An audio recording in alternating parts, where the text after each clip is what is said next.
Здравейте! Това е детската количка модел Carrera на марката Лорели. Тя има два коша. Това е коша за новородено. Специфичното на този кош е демонтирането му. Първо избутваме стопера, а после повдигаме нагоре.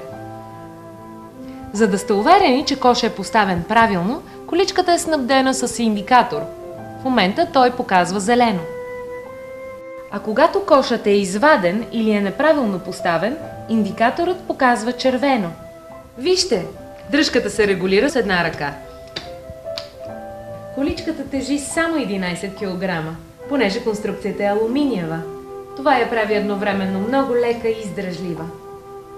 А ето и многофункционалната седалка. Тя притежава седник, който се сгъва много лесно.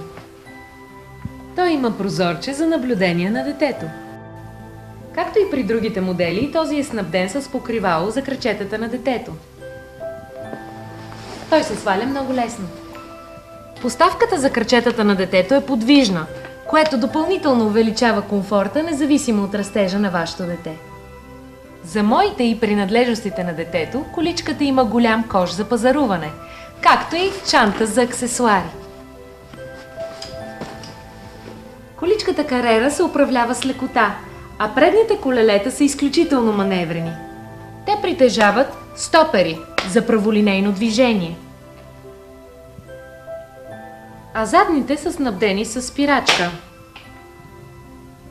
Carrera може да поберете лесно в багажникът на вашият автомобил.